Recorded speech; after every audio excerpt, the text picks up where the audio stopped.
Hey guys, this is Myleik and this is the podcast. And before we get into this, I just have to tell y'all that after several years of becoming a parent, I am finally back in a space where I can record in the wee hours of the morning.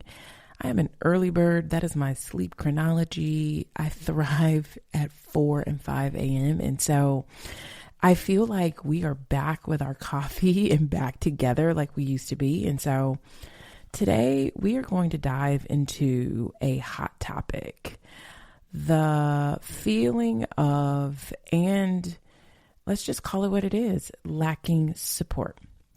You feel this way or you just don't have it, and you're having a hard time pursuing the things that you want in life because you don't have this support. You can open any of the apps, the social apps, any day of the week and find memes that say something like, complete strangers are more inclined to help you succeed than the people who know you. Or, if your friends don't support your business, they aren't your friends.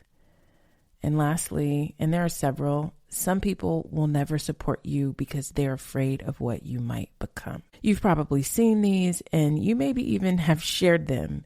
And I want to explore this topic with you today. I am not here to tell you how to get by without support. I'm not going to do that. Instead, I want you to consider a few things you may not have thought about before so that you can feel more supported. People with robust social support networks have better health, longer lives, and higher well-being. So I want this for you. If you haven't felt supported lately, just know that you're not alone. And by the end of this podcast, I want you to think about what resonates for you and what teeny tiny step you can take to being and feeling more supported. And once you arrive at something, please contact me on social, email me, tag me, because I want to hear about it and I want to share it for others and collect ideas. So let's start with recognizing and accepting support. Over the years, many of us have collected stories that filter down to thoughts like, I am a burden, or I am too much. If you could collect your stories, or if you go back in your past and you think about how you feel, does that resonate? If it does, we are not burdens. And perhaps some people in our past responded or didn't to our needs, which made us feel like we were too much. When we feel like we are a burden to others, we will distance ourselves and isolate. Letting ourselves be seen as a person with needs is not easy, okay? Being seen as a person with needs is not easy, and it is 100% human to have needs. You need to have needs. So becoming a parent and watching my kids have need after need after need without even thinking about it has been inspiring. I want this. I need that. Not this way. The package is not right. This not on this side of the plate. I want this here. This is too much. That's too small. They aren't trying to burden me or get on my nerves. They haven't yet received the messages from me or society that having needs is too much.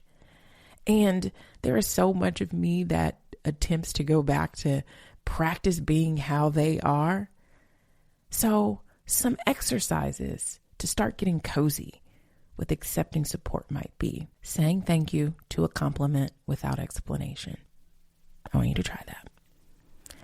Asking for help with a task.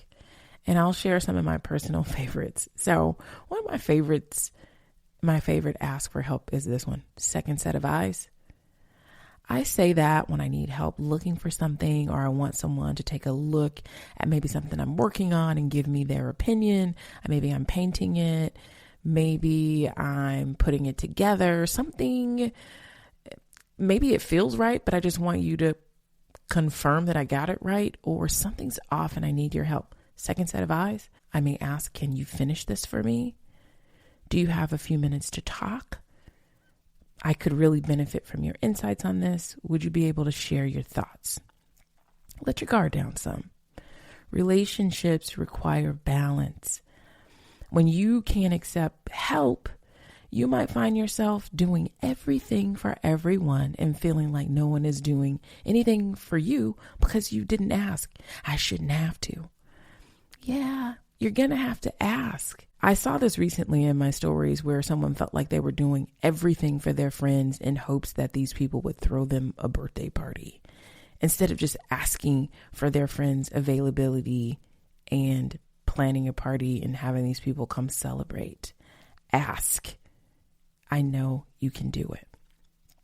Now, there are people in our lives who should support us, but sometimes they just can't.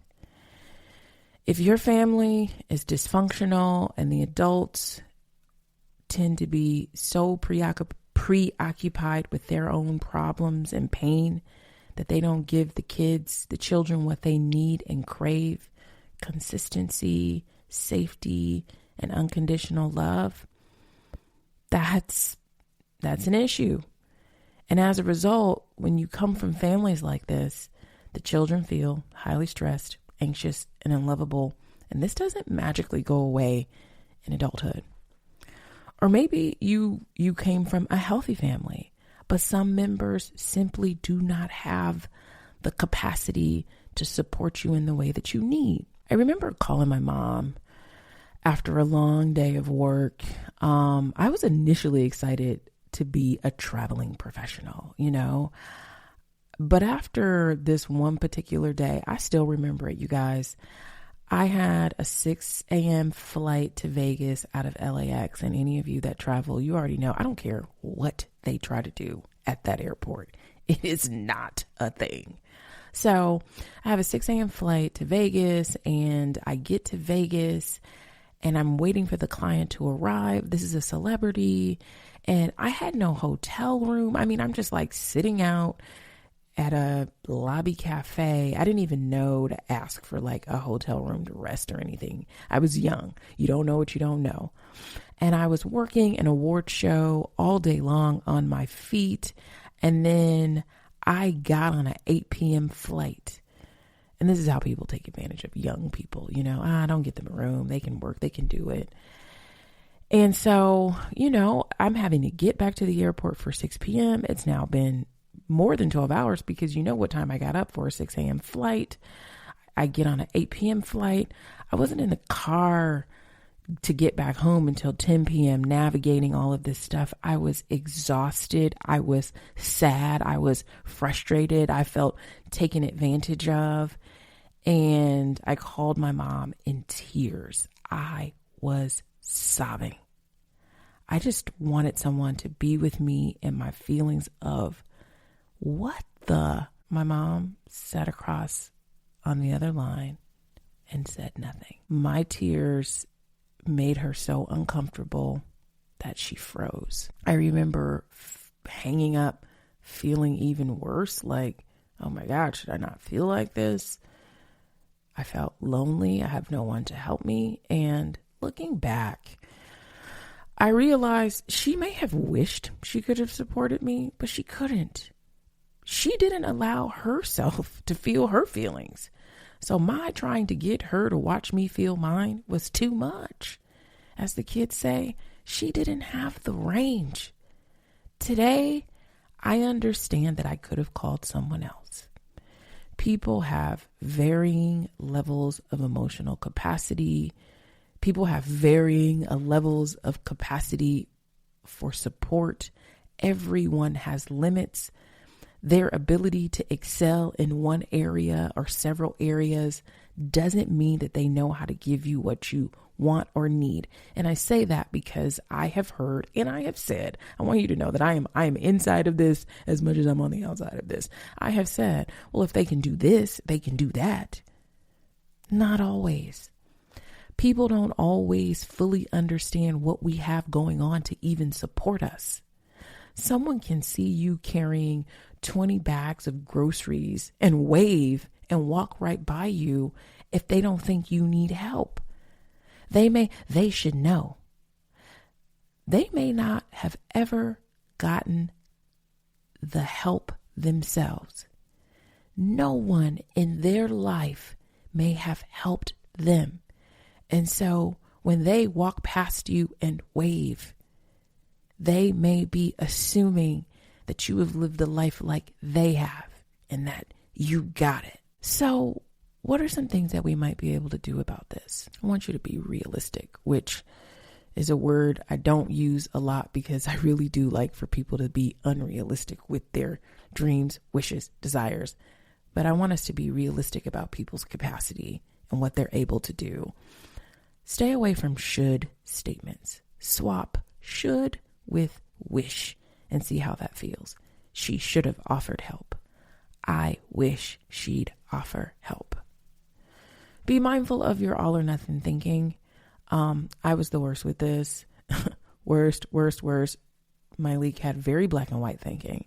You know, if I'd ask someone for something and they didn't do it and I felt like they should have because I did things for them, I would cut this person off instead of speaking up, instead of asking, and instead of making room for a little bit more mystery and gray area. I remind myself to stick to the facts, my leak. They couldn't. This isn't them attempting to attack me. Communicate your needs more clearly. I wish that is something that someone would have said to me before. You have to learn how to identify your needs. And I know that that's something that I didn't even know how to do. Having children helped me get better at learning to pinpoint what I need. And I'm going to take a quick segue. After I had my second child, I moved to a new neighborhood and I was still working full time. It's the height of COVID and I was buried. And I found this service. I don't even know how I found it, but I found this service that would come to my house for 4 hours once a week. And they didn't even ask questions. They just started working. And it was at that time so helpful because I was too buried to be able to even identify what I needed. It's like, girl, I'm struggling over here, but I can't even tell you what I need. And every week someone would just come in, and then at the end of the 4 hours, she would come and tell me what all she did. And I was able to use that to figure out what my needs were. So she said, you know what? I saw that there were some clothes in the dryer. And so I went on ahead and folded those and put those away. And so I knew that if I ever were to hire someone or a friend offered to help, it's like, hey, can you check to see if there's some clothes in the dryer and fold those and put those away? She would say, like, you know, I went through and I saw the baby. I know the baby's not in 3-month clothes. And so I went on ahead and put those in a bin and labeled those. And the reason why I brought that up is because I just found that bin and pulled it out for donation because this child is almost 4. Why do I have 3-month clothes? But it was like little by little, I saw that there were dishes in the dishwasher that were done. So I put them away. And so this experience allowed me to really begin to write down my needs. And so I want you to grab a journal or grab your phone and start to write down some thoughts of where you're struggling. Where are you overwhelmed? And then write the question boldly in caps and highlight. Based on what you just wrote, what do I need? Practice saying your needs out loud. This is going to help them be easier to say. I need this Friday off.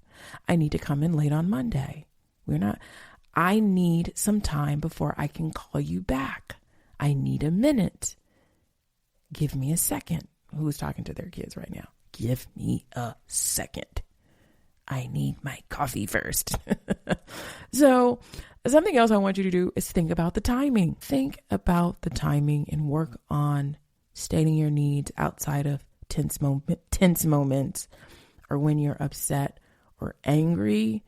I read on the gram this week that someone said that anger is like a guard dog emotion, and that when we are angry, the anger is guarding some of our most tender emotions. And so if you recognize you are angry, I thought really attempt to access that tender emotion. What is it that you're really feeling?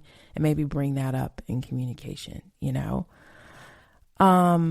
Next, we're going to talk about how to get going without the support you want and building the support system that you need. Before we add anybody to your support system, do you have any friends, family members, acquaintances around whom you could be doing a better job with the relationship? Who do you need to show some or more appreciation to? Who's great that you have fallen out of touch with? Teeny tiny step for me. Get back in touch. Work harder on staying connected. If you need help with that, message me because I'd love to answer some of your letters on staying connected. Who has offered you help and now you realize after listening to this much of the podcast that you missed it? Maybe the friend was like, hey girl, I'll pick you up. Did you miss it because you have a car and don't need a ride?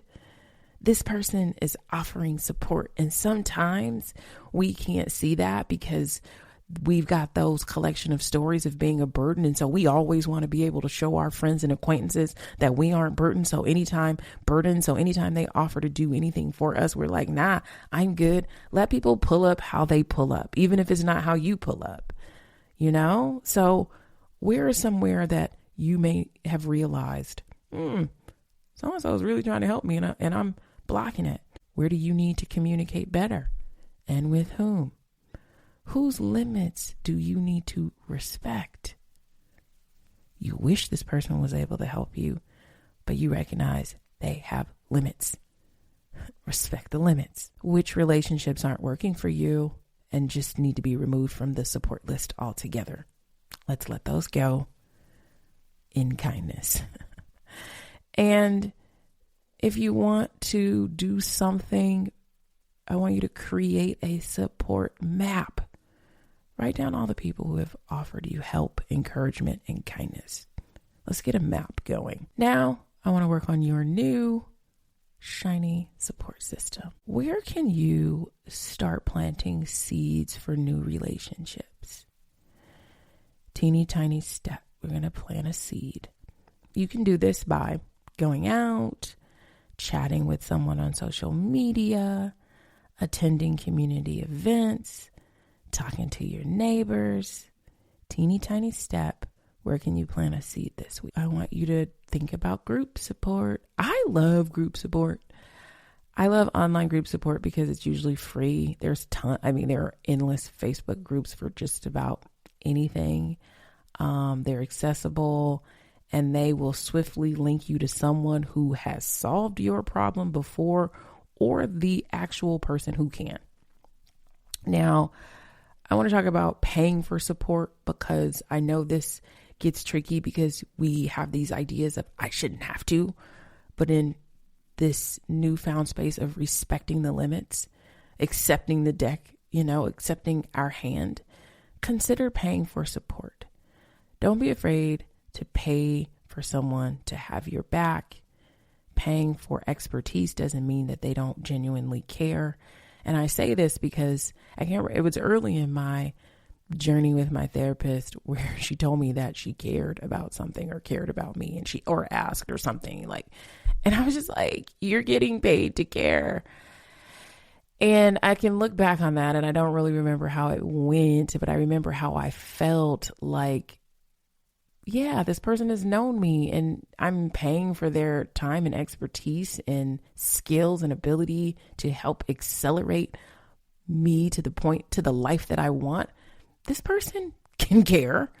It's okay. And so pay for a class, pay for a therapist or a housekeeper, get a coach, barter, exchange, swap expertise. Don't be afraid to pay to get the group around you to have your back. Now, this should be first, but I'm saving it because I wanted to address all these other things. I want you to get better at supporting yourself. I had to let that one breathe. I want you to get better at supporting yourself. Become an expert at self-compassion. I've recommended Kristen Neff's book, Self-Compassion, before. And so I'm going to say it again. And I think the website is like selfcompassion.org, but her name is Kristen with a K, Neff, Neff. And the book is Self-Compassion. Read it, listen to it, check out the website, but let's build our self-compassion. I want you to tune into your body. Sit quietly, do a body scan, notice any sensations in your body and listen to them. What are they telling you that you need? Is your body yearning for a long bath and a good night's rest? Is your body moving for more nutrient-dense food? I know when my body needs more water, more movement, more touch. And maybe if you can't get a hug from someone, can you schedule a massage? Our body has so many messages for us that the mind can't always give us. Tune in. Next, know your values. You know, that's been the highlight of this year with me on this podcast. Value exercises aren't just for companies, they're for you too. Knowing your values will inform the way you are seeking support. You'll know what kind of support you need and have some better ideas of how to get it, getting the support you need in a way that's aligned with your values. What are my needs? What are my boundaries? A few years ago, I heard Dr. Becky, who was on the podcast a few episodes ago, say, your boundaries don't require anyone to do anything. And some of us were on that Zoom call and you could just see the faces being like, what? And some of us will confuse requests with boundaries. That's what she was saying. And so if I don't like late night phone calls, I am very, for somebody who's getting up at 4 and 5 o'clock in the morning, I really don't do things that late at night, you know? And so I know that like on the opposite end, my partner will go to dinner, works in the arts. You'll go to dinner at 9, 10 o'clock at night. And for me, I'm just like, blasphemy. But if I don't like late night phone calls, I just turn my phone off, put it on do not disturb. I don't pick up. And so someone isn't disrespecting my boundaries because they forgot I don't like late night phone calls, or I didn't tell them. I just assume they should know because I wake up early. And so just turn it off. And if they call, they call. Our boundaries don't require anyone to do anything. Same with my kids. If I don't want them doing something, I move it out of their way. I make a barrier. It's not a request. It's a boundary. Something else we can do to get better at supporting ourselves is pinpointing our pain source. When we can pinpoint the pain, we can build skills in this area. Dr. Stephen Hayes, who I've mentioned a couple times, and as of late, I find myself really intrigued and fascinated by his work and his story, but he is a psychologist, I believe, at a university in Reno, and he is the pioneer of this ACT therapy, acceptance and commitment therapy. And he has these two types of suffering, which he calls clean pain and dirty pain.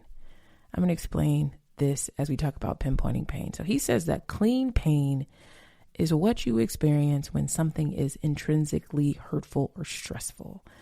It might be a bereavement, a relationship breakup, the loss of a job, an accident, or these situations trigger a natural stress response. And unless you are just highly dispassionate by nature, you'll almost inevitably feel bad for a period of time.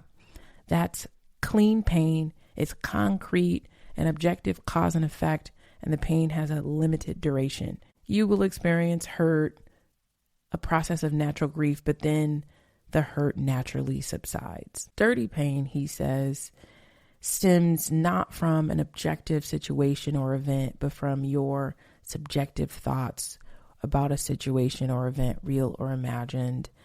Lots of us do this where we see something on the news and now something happens in our life and now we're comparing it to that. Oh my gosh, this happened from there. And so now this, I feel sick. You know, we're going on, and he's saying this is dirty pain. Or we go through a breakup and then we start saying, oh my God, no one's ever going to want me again. You know, this would be the dirty pain. So He says our emotions actually have a very brief life cycle.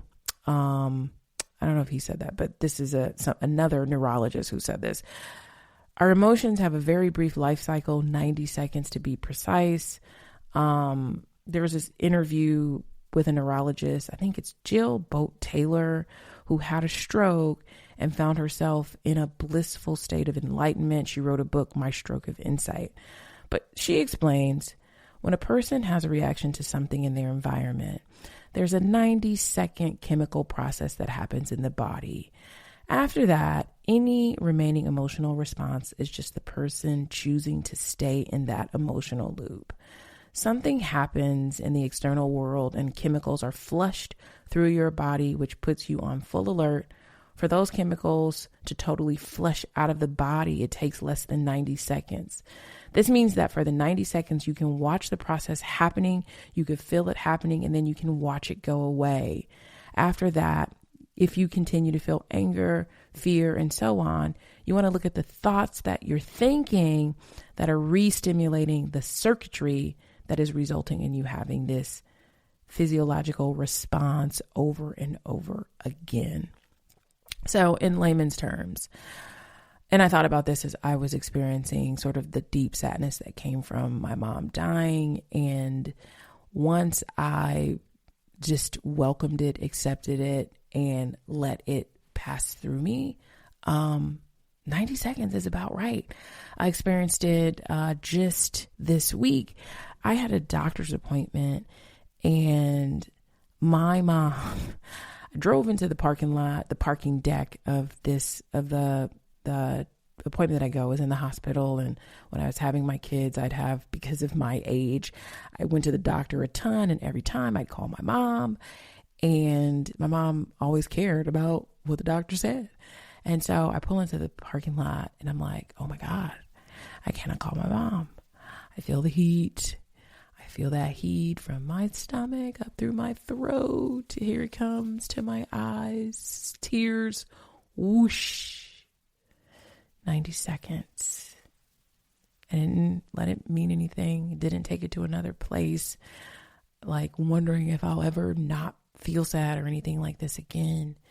And it passed. And so for many of us, these painful emotions last far longer than 90 seconds because we have a tendency to keep re-triggering the emotion over and over again with our thoughts. And so a lot of the work that I've been doing with my coaching is having my clients build strategies for when we have thoughts like this. Now, of all that we have talked about today, do you feel like you have a few different directions that you can go in to start working on your support map that will look different, I want to say, than some of the people around you or some of the people that you see on social? And I just want to call that out because I noticed that we will look at someone's wedding party. We will look at someone's, family showing up to their graduation. We will look at people's baby showers. We will look at, people's, these big displays of flowers and, all of these things. And that's not your map. That's not your map. That's not your setup. Those aren't your values. That's not you. So I want to make sure that you have support and you are building support that is authentic to who you are. Maybe support for you is memes, DM daily. What do you need? And so I hope today's podcast has given you some insights and practical steps you can take to feel more supported in your life. I want you to know and keep in mind, this is not about getting by without support, but recognizing and nurturing the support you have and can build. So I want to say thank you for joining me today. And if you found this episode helpful, here's my ask. Subscribe wherever you listen to podcasts. Here's another ask. Share it with someone who might need to hear this message so that we can continue to grow our community of support together. Until next time, take care of yourself and keep supporting yourself and others.